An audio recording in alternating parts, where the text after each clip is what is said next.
Not enough sharks are going to connect, so the Nitro is going to come through. They're going to build up.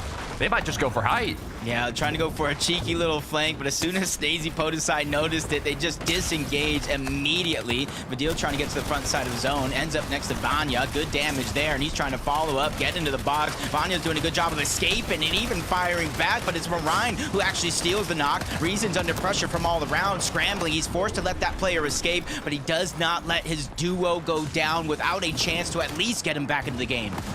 Will he have time? The Cola has been dropped. It looks like he just might. Issue is they're going to have to be rushed to the front side of the zone here. They also have the option to play it slow, ride the wave, but Vico and Flixie, 232 above now. Looks like they might even pick up one more. Marine's been cracked, just a couple shots away for another Elim. Yeah, rethinks that one, backtracks in his steps.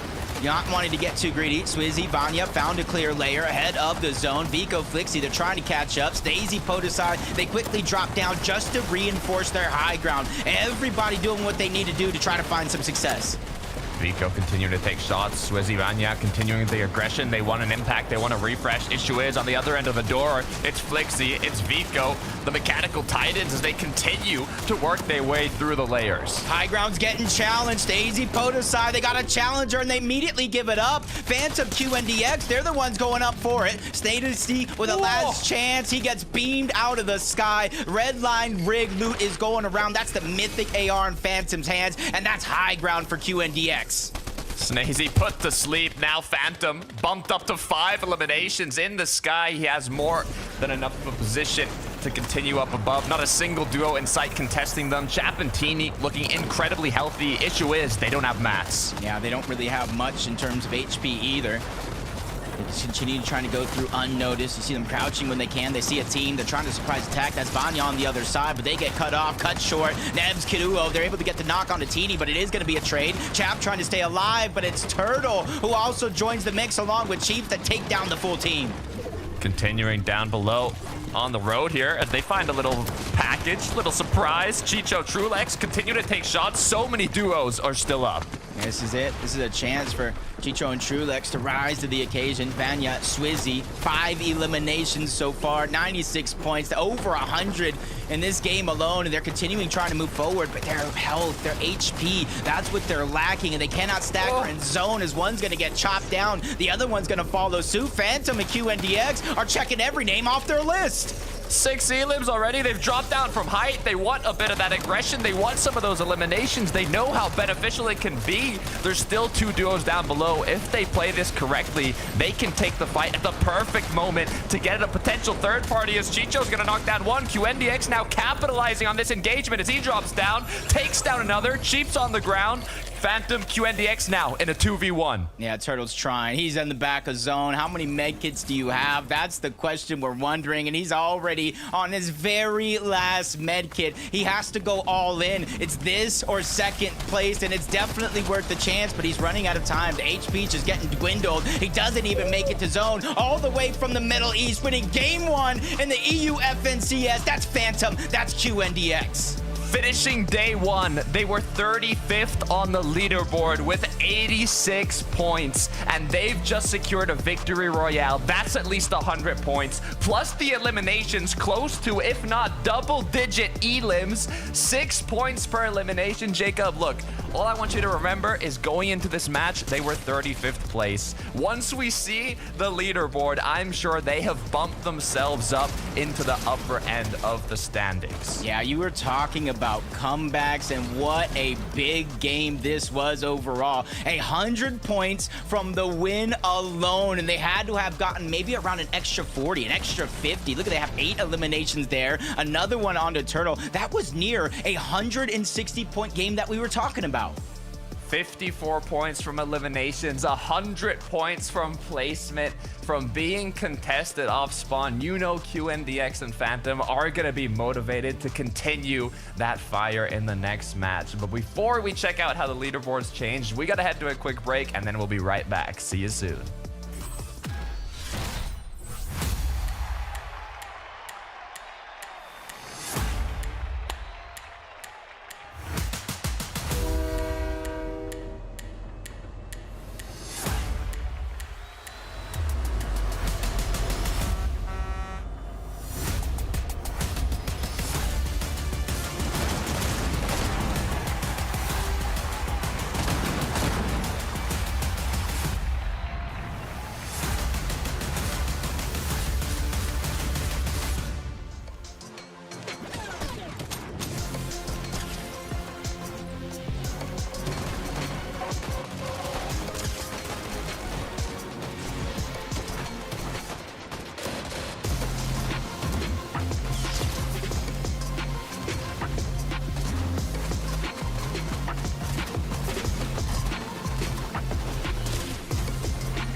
Well, our Middle East duo, Phantom and QNDX, may have booked their spot in Grand Finals with a golden ticket victory royale in the semi-finals, but now they have proved on day 2 of the Major 3 Grand Finals that it wasn't a fluke, because this was such a well-played tactical endgame by this duo, Miniminer. Yeah, it really was. The way they took height was absolutely beautiful. Of course, they used the crash pad to get up there. We talked a little bit about height at the beginning of the day, and it seems like the crash pads are still being used, you know, to take over that high ground. Snazy and Podesai didn't stand a chance, and it was really nice to see these guys drop down here, find some eliminations as well. It wasn't an easy one for them. They still had to do a lot of the legwork here, Levin, but they did it really, really well. This is an absolute nightmare for Hydra and Kaito, right? That's the team they've been fighting off Spawn at Lil Dirty Dark.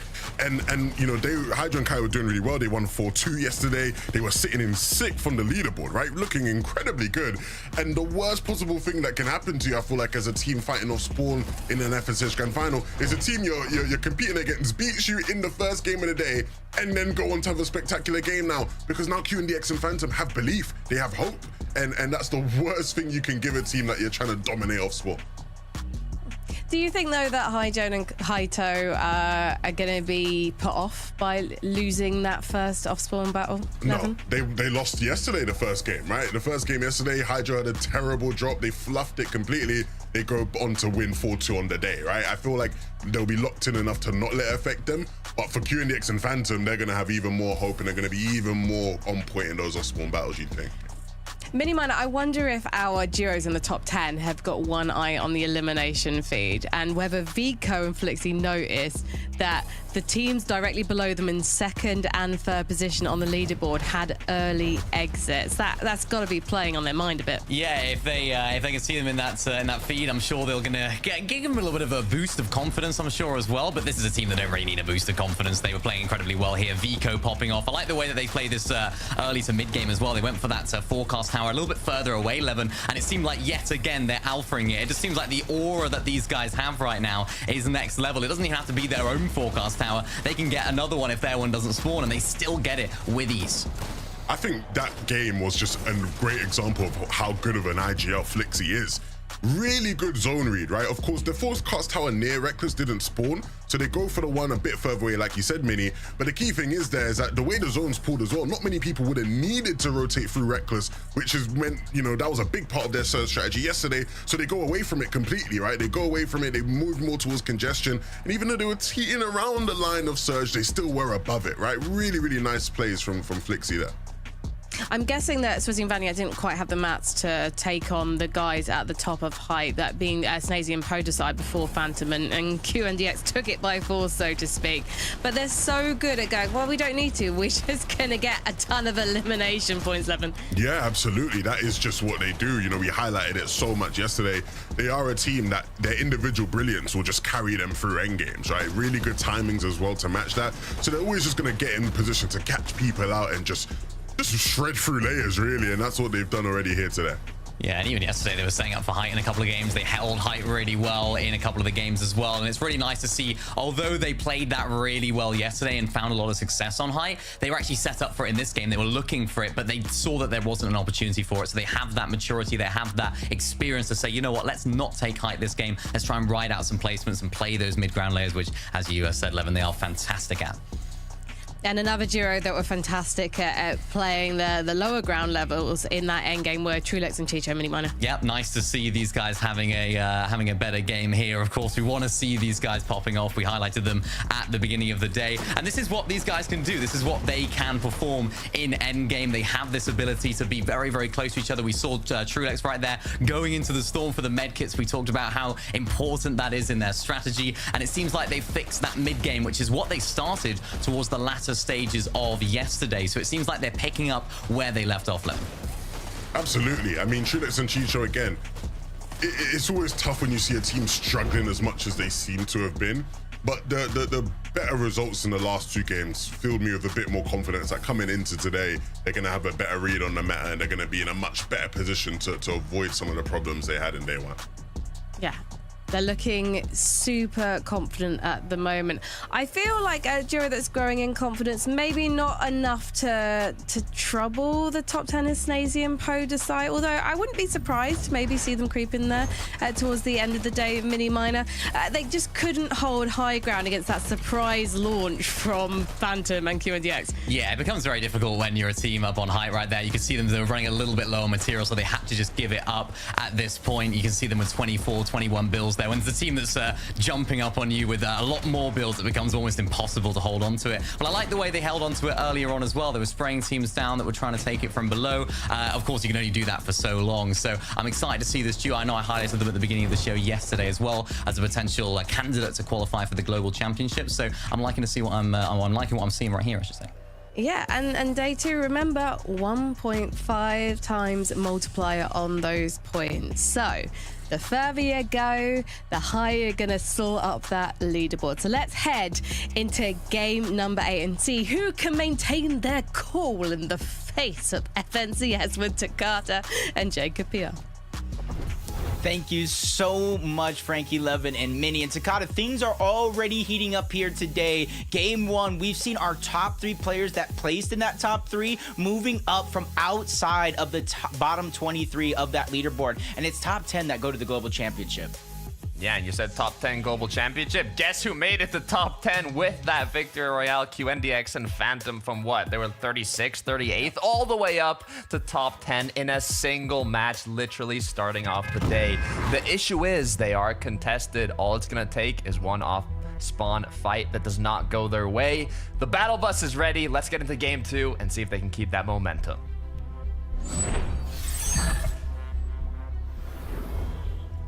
Our top 3 of that last game, QNDX, Phantom, Turtle, Cheeps, Trulex, Chicho. The best placing team out of that was 23rd place, so way to start the day off, right? As Lunex Monier just trying to get a little bit of revenge from that last game. Cade goes down in an instant, but it is going to be a whole lot of trading that goes down. Cade gets both of them. I don't even know what happened. All I know is I blinked. Cade has 2 eliminations, but he's also on the ground. Good news is Marine is still up. So Marine, Cade are going to be looking like they're going to start off this match with a bit more confidence. After you win that 50-50 just like that, you gotta start to build confidence. It's not every day you're able to get both of them without minimal help. As you kind of see everybody towards the south side of the map, still needing some time to fly in, which gives Kaido, Haijo, QNDX, Phantom a lot of time to really think what goes right, what goes wrong, which side do you land at, because that's something that we saw already yesterday, is sometimes Phantom and QNDX are going to get brave. They will start to land on that slower side where a lot of the loot is at. I can't even imagine how many times they've practiced this drop. In the previous match, QNDX Phantom had the better side where they did get that slurp truck, but this time around, I'm not sure. Kaido and QNDX look quite even. Are they going for the double floor loot? Is everybody kind of going for that floor spawn? Kaido looks like he's a little too short. Phantom as well. QNDX got the first weapon. Kaido's just getting one as well. Harbinger versus AR. I'm not sure who really has the advantage, but Kaido's just doing what he can to quickly loot up. He has the cola, he has the bubble shields, and now for some reason there's a third team here. Who invited them? Who invited them to the party, Jacob? They came uninvited, as now there's 3 duos in this tiny little dock, and they're all battling it out. They got the slurp truck on the other side, and already you see, I think it's QNDX and Phantom trying to disengage on out, but they run into another team, a 4th team there. I don't know what happened to the south side of this map, but it's not something I think anybody wants to be a part of, and that's why you see so many players just disengaging outward. Look, especially after coming from a Victory Royale, if you're QNDX Phantom, you see another duo here, you start walking out, you see another duo coming for the 4th party, you're like, okay, we don't even want to take an engagement anymore. It's fine if we play shambles, let's just get out of this early game. Uh-oh. It's Mally Murstache. You have to be kidding me. That's one thing for sure, especially if they got that red line rig loot as well. But I think I saw another off-spawn fight not favor Seti and Cammy Kieran. Easy doing it yet again. Malbuka and Murstache, you see they instantly get that red line rig loot and try to beeline it for Surge. No builds, no materials in their inventory. Not even a shotgun on Murstache, which means they're prioritizing early game Storm Surge here. Once they don't get the look that they want, then they're going to backtrack and try to farm up those materials. The crucial part of that was Phantom and QNDX spotting out Mercatash Malabuka just as they took their 3-2-1, so they were able to block a lot of the potential damage that was going to be coming at them. So we'll take a look at kind of what happened to Cammy and Seti. You said it yourself. It might have not quite went their way this time around, as Akira and Easy once again taking out our FNCS Invitational champs. Yeah, I can't necessarily blame this. Once you go through day one, you realize you're winning more of those off-spawn battles. You get more and more confident to actually take the fight to Seti and Cammy. Even in game one, you saw Seti and Cammy kind of rotate away. As long as they stay there, I feel like Akira and Easy are feeling confident more and more as each game passes to actually push over in that direction, start a fight, and even take the chances to finish it. Repeat from yesterday, not a single duo contesting their forecast tower. They got uncontested Reckless, uncontested Forecast. It's a good place to be in, to be fair, especially if you get good odds with the Forecast actually spawning. Yeah, I think as well they've been fighting. They just demand a lot of respect towards Reckless in that POI. Focus and Blue Sea, nothing really to concern you there. Just kind of farming up. Very little metal to be had over there, so probably just trying to get every drop of that. Clips is by himself. Takes down Sky. Scroll just immediately runs into the box. Just trying to waste no time following up on that damage that his teammate did put down. He finds the success and quick enough to where he can get the revive back onto Sky. It's almost like they never went down in the first place. I don't think they did, Jacob. I don't know what you're talking about. Sky Scroll, perfect cleanup, 2 eliminations. 5 nitros now left over. Medkit minis. All you gotta do is recuperate a bit of mats. Find that metal, as it is the most scarce resource. So if you can get it early on, it's always better, especially if you have kind of that metal route. I see a lot of loot on the ground here in Pleasant Piazza. I see a duo that we don't see in this POI too often. Normally, it's Clown and Axe Force battling it out. I do see Clown and Axe Force close by, though. Yeah, it's just unfortunate that so many players are coming over here towards Pleasant Piazza, because even though they won the off-spawn fight, you saw how many teams rotated. They were only really to get points from that off-spawn fight. They placed 34th in that last game, probably struggling to get loot, materials, because so many teams kind of scavenged it before they're even able to leave the POI. Vico Flixie, we saw them at their forecast tower not too long ago, but they know they have time before the forecast tower even spawns. So they kind of look around for loot, take a lot of these high elevations on mountaintops, and as soon as it gets near that time of forecast tower about to spawn, they just go ahead and return back. They had a bit of trouble in the last game in terms of Storm Surge, especially compared to day one. So maybe this time around they said, not going to let that slide in game 2, as they tried taking an engagement. Didn't fully commit to it, but I can assume, or at least hope, that they got a bit of tags, bit of damage. So now that Storm or Forecast Tower is going to appear, like you said, they will be going for that if it does spawn. I think we had, what, 3 south zones, 2 south zones, maybe a little bit of a southwest on one of them. So far, it might be too early to tell, but it does look like we got a far pull towards the west. Not too worried for Gudenbra and Forzen, because they do have the launch pad. If they hope Flowberry Fizz, they can go from launch pad to launch pad on the south side of the map. And if any cactuses are left over, they can regenerate any lost HP through that. I mean, yeah, you talked about zones. It was like a dart player hitting the same spot over and over again. I think basically every zone was on the west side of the map, little southwest, except for one. One zone kind of went a little random. He like sneezed as he was throwing the dart that time or something. But we'll take a look at Vidil and Reason, see if they can continue their momentum. Like I said, when you already have your global championship spot secured, it's a different type of pressure. It's not necessarily the same, but when you're a team like Vidil and Reason, it's sometimes not always about a global championship spot when you already have. Now they just need to prove that point, win this FNCS, go into the global championship with the confidence of being the best team in EU. Just thinking about it's got me excited, Jacob. Global championship. Ooh, that's going to be a lot of fun. The best of the best from every region battling it out in an in-person event. Top 10 today. There's going to be 10 more slots from EU. 10 slots on NA as well if you stick around for that, to be qualified to the global championship. So that's what some of these players are playing for. You got, you know, the prize pool from the grand finals, but also those 10 slots. So you don't have to get first, you don't have to get second. You might not even have to get 10th if a player that's already qualified to global championships gets top 10. So for a lot of the players that are kind of on the mid half of the leaderboard going into today, that might be their main goal. Yeah, I think it's about tempering those expectations just a little bit. Don't want to lose hope halfway through as Wox ping. Saw Wox go down early on in game 1. Ping was able to get his reboot, but it's because of these early game skirmishes that they're not afraid to trade off with. Trash and Splash, they do land, I do believe, just north of the Underworld towards the outskirts. A little bit of a split drop. So when the zone is in their favor, you see they don't have far to rotate. I can see teams like this kind of positioning, tag each other, the extended box fights for the little bit of surge that they can. And then on top of that, you see not too far away and currently about to open up is the bunker. What's interesting is I saw Ping in Pleasant Piazza a bit ago when we had our eyes on that. Now they're back over here, kind of just wandering all over this area of the map to get tags, but then eventually ending at that bunker. Looks like another duo that's found their way to a new POI. It's QNDX and Phantom with an elimination as well.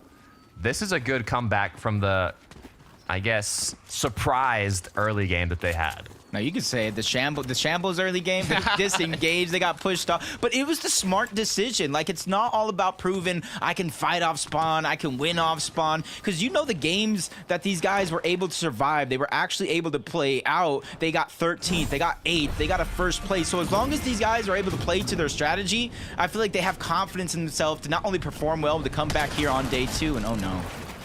Oh no, I feel bad. That happened to me the other day. I got jump scared. I felt so safe in my Surge Tower. I felt so safe, and then the team landed on me. I jumped, and I was like, am I playing Fortnite? Yeah, it's the crash pad Flowberry. You can see the amount of elevation you can get with that combo. Cantry Cry False. Nice little elimination. Only one though. Let's take a replay. What actually happened here? I suppose just on the other side. Oh. That's just one of those things that do kind of catch you off guard a little bit, or maybe that's just me when it looks like they're going for a full revive, they're trying to hold the wall, then out of nowhere they just push out, and with the Nitro they bump you around, land a couple of shots, and in an instant you realize the tables have turned and you don't even know how. What's going on here, Jacob? So we got Reason Vidil crouched down below at the bottom half of a Surge Tower. Who is that up there? And if I look at the mini-map, I see 2 green arrows. So I think the duo is split up. Yeah, technically it's a solo up there. One wrong decision, Jacob. They might even know that they've kind of made a split Surge Tower, and the likeliness of them dropping down to kind of group up again is quite high. So if they just wait it out, or even their duo groups up, no, this could be huge. I feel like they could have set up a trap. I feel like they could have set up a trap. Maybe they hear him coming. They got one floor. It's edited out. They're trying to do it. Is it gonna work though? Because they have the Nitro, they have Flowberry Fizz, he's dropping down, Vidil Reason under pressure. I'm not sure if they really wanted to get put in this situation, but again, the way the meta has shifted, having to fight for a lot of the surge. You see him going up, ready to challenge, Vidil taking the side angle. Genio's just trying to get out alive, and he's scrambling around, forced to separate from his teammate. Scavi showing up like a guardian angel just in the right moment to tell his duo partner, they're chopping you down, get ready. The shots that he took caused them to connect to the builds once again, which didn't break down the Surge Tower, and it might just have been enough to keep the duo alive. I was almost thinking they could have set up a trap. If Ski would have seen him a lot sooner, Genio could have went down, tagged him with a DMR, edited the wall. I felt the possibilities were cooking, but just the timing wasn't there. Vidil Reason, they realized not to stay too long in this situation, especially since it's short distance away, Rift Island is about to spawn. And you can see Vidil Reason making use of that, as they're going to be the ones to hopefully claim that flag first. Chicho Trulex have secured a bunker, it seems. So although they are in the zone, they've got a bit of extra loot now, and they can make their way back in, basically unharmed. Not too many materials, though. Almost makes me wonder how they even ended up in this situation. Was that even their bunker to just kind of get the scraps that are left out of it? But Queasy out of nowhere, Wild Queasy appears deep in his zone. I don't see Thomas, so I got to make the assumption that they are split up. You do see him in the distance, probably trying to catch up with that Nitro ring. So hopefully Queasy plays this one just a little bit slow, steady, calculated even. Because otherwise, he is a solo separated from Thomas. CZB Nathan, we saw how they can perform when the zones kind of favor them up north. However, this time around, I'm liking their loadout. but I'm curious to how much damage they've actually done. As another team, you kind of look at where they finished on day number 1, 11th place, 172. We kept talking about, you know, the change of the cactus, the north zones, and how it correlates to their placement. If they can start to play well and play more like they have during the qualifiers, during more of those open lobbies, I can see them definitely catching up. Instead of being in 11th place, I can see them getting inside of that top 10, and the next thing you know, they're on the international stage playing for millions of dollars.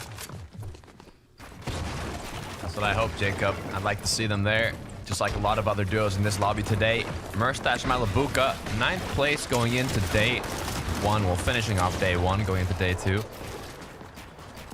Hasn't quite went their way today. They've been dropped down to 14th, but all it takes is one decent match.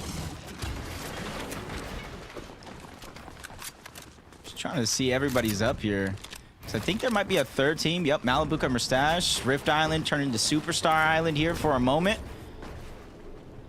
You got pings and walks even on the outside. Right now it does look like a contested flag. That's going to be after the fact. Actually, you do see the loot there. Vidil's going to get that hand cannon. We know how dangerous that hand cannon is in the hands like someone like Vidil. We've seen it happen almost all day yesterday. All you need is that opportunity. Can you make use of those opportunities, though, and capitalize on them? To make the most of them is the big question. Chapentini currently at 301 points. I believe they maintained their top 5 position from yesterday going into today now after this most recent match. So they haven't went up or down, but that's not a bad thing in day 2. Because the issue is, although you can make huge comebacks, you can also get dropped down significantly if you have a poor performance. Scavi now. We saw what happened earlier on with Vidil and Reason. Looks like they've traded an elimination, and now they might be trading the res. Which sounds easy, but when that third team comes in, Cantry, Cryfalls, it's going to make it a little bit harder, especially for Ju and Asa. They're the ones getting a lot of this focus, especially since the revive just came out. Kvi and Chino just taking their time, healing up first, and then I see them becoming from in the fight to now becoming that third party. This Cryfalls, the brutal beachhead loot, he can crash into any of these boxes at a moment's notice, but he probably heard the footsteps of that third team being there and said, hey, it might be a little bit too dangerous. We already have one elimination. We have some surge because we rotated in. It might be too early to risk our game here. I think this is the second time Scavi and Chino kind of got surprise attacked at one of their surge bases. Not quite the best of luck, but I mean, it could be seen as the other way as well, because now they're 244 above the Storm Surge threshold. They've given up a bit of materials and potentially shield and heals to be there, but it's better than going down to Surge later on. T-Chips and Desi also 326 above, looking quite healthy, but they are going to be playing a bit more edge zone here, as with the amount of duels already based up, it's going to be difficult to get more centered. Yeah. You know, I thought I saw something like this go down in the feed. TJ, Desi, they get QNDX off guard. Phantom's doing a good job of fighting back. Takes down the shields of T-Chips, which allows him to get a little bit of that freedom. And I did see him go back of zone. I thought it was going to be a little bit dangerous with Stacey and Podeside being there, but Phantom realizing, hey, this zone is going to begin to hurt. I don't have HP. I can't continue to stagger myself this far back, so I have no choice but to move forward. Oh, he's not done. He's confidently putting himself into a 1 versus 2 here. He's kind of out of options, so he knows if he can land his shots, this could be more than enough. All the way from Middle East to EU, looking to represent as he goes for the nitro shot, but his dream is quickly crushed. I give him A for effort. I give him an A for effort, even an A+, because at least he tried it. He's not one of those players that just went down without a fight. He realized, I got no heals. I can't go back to zone. A third party's even tagging me in the distance, and if this team wants to push me, they can because I'm out of bubble shields, so might as well take the fight to them. I was just talking about the surprise attack sometimes works. I don't know why that was so funny to me. He just ran in and instantly got pumped, put to sleep, but hey, starting off game 1 with the Victory Royale, you know it's fine. They're not going to be too let down from that. All they got to do is kind of figure out the early game going into the next match because of what happened there with the triple con 4th party. We'll have to see if it continues, but for now, we're going to focus on the moment. Thomas HD, Queasy, 76 points. They need to make something happen. Yeah, they definitely 44th place. This is somewhere on the leaderboard I would have never expected to see these two teams. And now seeing them 683 above the damage threshold, I just hope they get off these bottom layers, because this is where I usually see them kind of getting lobby sprayed, another team trying to break into their box. They're just a little bit too low to the ground, which makes them easily accessible from any of these teams that might be low on Surge.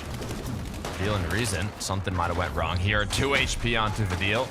No medkits, no bandages to help with that. Does have a significant amount of shields, but is it even going to be enough to outlive the damage from these players? One tick of storm, Jacob. That's all it's going to take. But Pablo going to go down. Bevies was already eliminated. Pixie now making it into zone. CZB and Nathan, one of the duos capitalizing on these players rotating in late. So you even got another team just like focusing down on them as soon as they rotate into that spot. And that's why I say elevating yourself is kind of the name of the game this season, because of those nitro splashes. It's easy for a team to break in your box. Then obviously the Thunderburst, the consistent spray, especially if it's coming from a full duo. Some of those shots will sneak in. As Vidil and Reason, they're just looking for any way to gain HP or to rotate in a zone without really being noticed. They could go towards the left side. That's where a less and less amount of players are at, but they're going to have to go through the water to do that. Vanya Swizzy playing it calm, collected, controlled here. Just taking shots of the duos rotating in. They're already inside the edge of the zone, so no repositioning going to be made yet.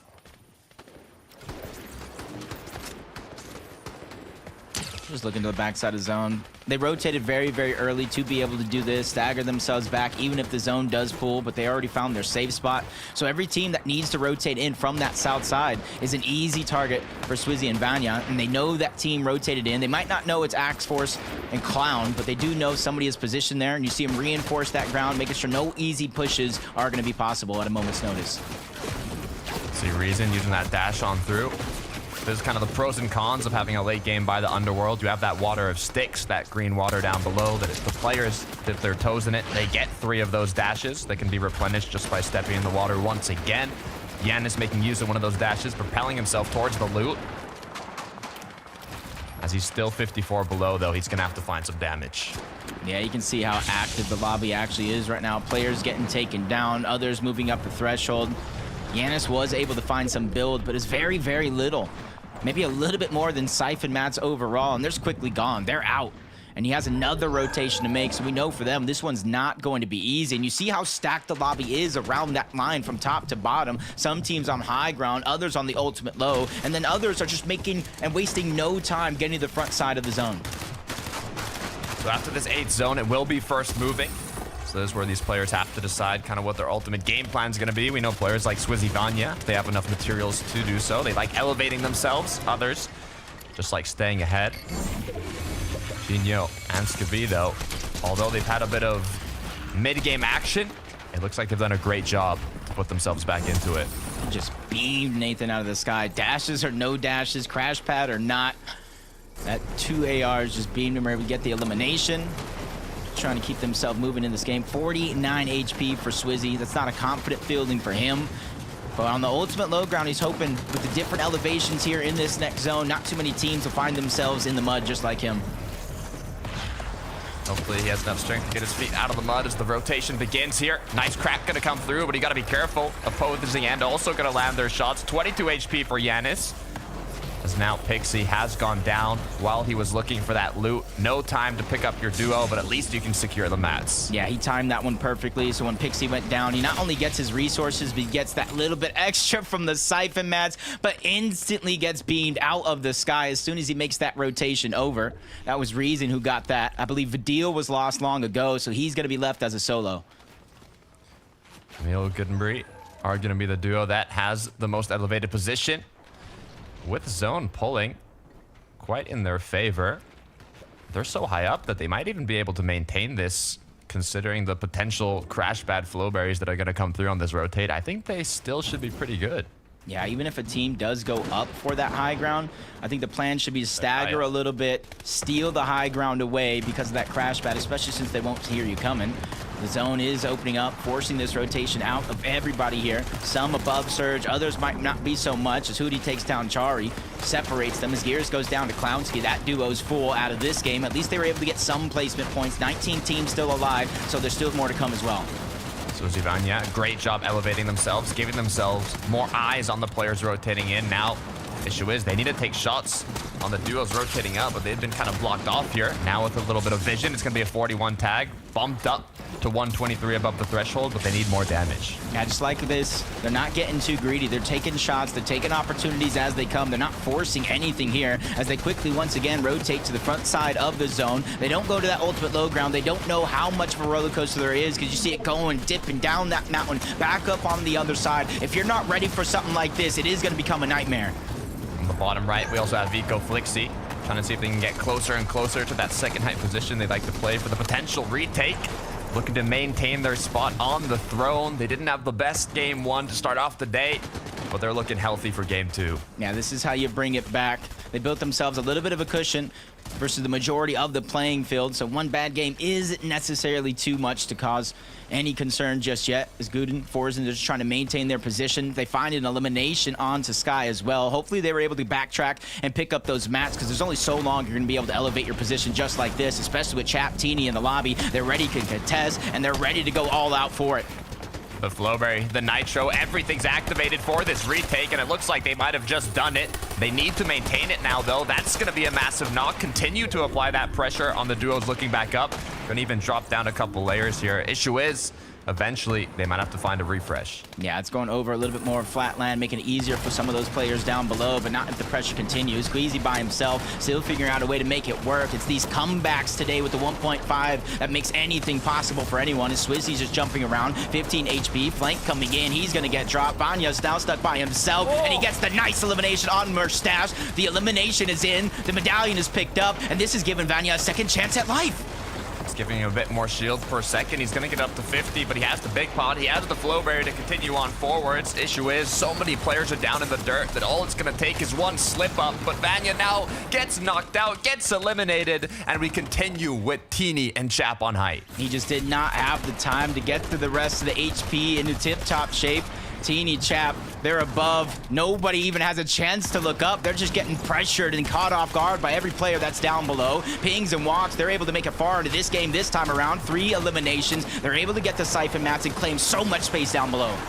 They have space on low. The issue is medkits being popped, and all these players that are running out of materials are going to be dropping down like flies, so they're going to have to continue with their aggression if they want to maintain this position. Yeah, doing well right now, but now it's going to come down to fighting because they run out of builds. Nice shot on the Axe Force. Clownsky's there, but so is the high ground Teeny trying to take advantage of all this commotion. He's able to get the elimination credit for that, but Pings is still alive. He's trying to go under the radar, but he gets spotted out yet again. Teeny looking like he's on a rampage here in the end game. The final 2v1. It's easy as the first. 6 eliminations and a big win for Chap and Teeny. Great way to finish off the second match of the day. They held on to height for as long as they needed to, and once they wanted to start playing aggressive, they executed it perfectly, securing those last eliminations to pick up the win. After both game one, after both day one finished, they were 5th place, maintaining that spot. But now with this victory royale, I would not be surprised if it's bumped them up to top 3, even top 2 on the leaderboard. Yeah, these are those big point games that we're talking about. 136 points for Chap and Teeny, and as soon as they got the high ground, they did not look back. They pressured everyone from above, didn't allow them to look up until they finally dropped down and sealed that deal. I love how they executed the high ground retake during the right moment as well. We had so many duos continuing to try and get height, but they waited for the opportunity to strike, and it played out perfectly. Now all they gotta do is maintain that consistency to see if they can take home the first place spot. We're gonna go to a quick break, and when we're back, there'll be a lot more action to see, so don't go anywhere.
Welcome back to the FNCS Major 3 European Grand Finals. We've just got a handful of games before we find out who will be taking the third Axe of Champions of the year, and things are getting very interesting in terms of the leaderboard, especially after Teeny and Chap conquered the third victory royale of the day.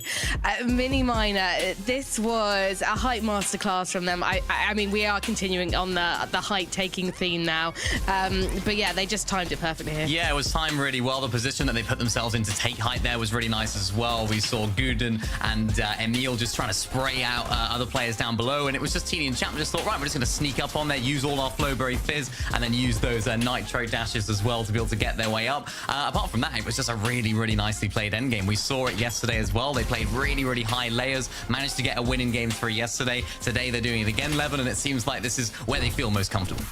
Yeah, just as I said at the start of the day, I think we're going to see a lot more of these teams who we know like to look up for height be a bit more aggressive for it compared to yesterday. I feel like at times it was too easy. We saw people try, but not many retakes after that. It was like a bit too passive for my liking, at least compared to what we saw in the semis. And Chap and Teeny are a top height team, and they showcased that perfectly. Yeah, and actually, I should correct myself because that was the second victory royale of the day. I'm getting ahead of myself because we've already seen so much action so far that I'm just imagining we've gone through one extra game. Let's take a look at the leaderboard, though, and see where we're at after 2 games of day 2 games. 7 and 8, and Vico and Flixie, they are still managing to hold on to the top 11. Broken the 500-point mark. Things are looking good. I think, you know, the big question I think coming for them today would have been like, are they going to be able to maintain that pace? Are they going to be able to keep it up? And Mini Miner, again, they are just consistently making it to end games. It's like there doesn't seem to be anything that's going to really cause them too many issues, or at least stop them from getting to end games consistently. And as long as that is the case, they are going to continue to lead the pack and, you know, sort of try and create distance between them and everyone else. Yeah, their game plan does seem to just be indestructible at the moment, doesn't it? I know going into the weekend, we had a couple of questions. Is Vico now going to be able to live up to the hype, you know, be able to play under the big pressure of grand finals? Now, of course, going into day 2, are they going to be able to keep up despite all of that pressure of day number 2? And they are continuing to prove why they deserve to be at the top of the leaderboard. Another really nice played low ground game from these guys. They're not really making any crazy height takes, not trying to go for height too much at all. It's just really nice, consistent games. And even that game, we saw it a little bit earlier on in the game. They rotated further out to get that surge all the way out to the east, and then went back to claim that forecast tower, which again is completely free for them. So this strategy, this game plan that they have is being played out to perfection right now. But Mini Miner, should they be slightly alarmed about the fact that Swizzy and Vaniac are also having a really consistent performance? I wouldn't be too alarmed looking at their eliminations. I just saw that right now. 44 eliminations to their 24. They're absolutely dominating. But Swizzy and Vaniac have started the day very well as well. I'm sure they'll be meaning to continue that way as well. This was an 8th place with 2 elims. So not a crazy high elimination game, Levin. But again, they're getting to these mid-ground layers. They're getting to this end game consistently. They've only actually had 1 game outside of top 10, which is a 28th. So the consistency that these guys are showing right now is unbelievable. Yeah, when we saw the top 3 after day 1, and obviously Janice and Pixie were in there, Pings and Wox were in there. Again, both of those teams, top teams are expected to do well. But this for me is the real, you know, A and B of the region right now, or 1A, 1B of the region, where it's like, these are the teams that I expected to see battling it out. Vico, Flixie, Swizzy, Vaniac. You know, it's funny, right? Coming into grand finals this weekend, Vico said the only team that's better than them is Swizzy Vanya, right? And we're seeing that here so far, where those are the 2 major teams. Chapentini and some of the others just a bit behind, again, still in that race. But no surprises, Mini, that the meta shifted. It shifted in the favor of both of those 2 teams, and both of those 2 teams lead the way so far in the competition. No surprises there. But Levin, do you think that Ping and Wox could surprise us? Because I know we keep mentioning, but it is very important that 1.5 times multiplier on the points today means that if they have a massive victory royale, they could potentially take that top spot. I mean, yes, but then with the way the other 2 are playing in 1 and 2 right now, you're going to have to rely on those guys having bad games. And if you've been watching the last 8 games, those guys don't really have bad games, right? So, you know, it's going to need some luck on their side. But ultimately, yeah, Pings and Wox are a top team. They are a team that I'd expect to maybe pick up a nice, you know, double-digit win game at some point of the rest of today. Yeah, 100%. I mean, this is a team that we didn't see too much of in the first game. Of course, they went down. I saw it was Ping who was trying to go for the reboot, just set their entire game back.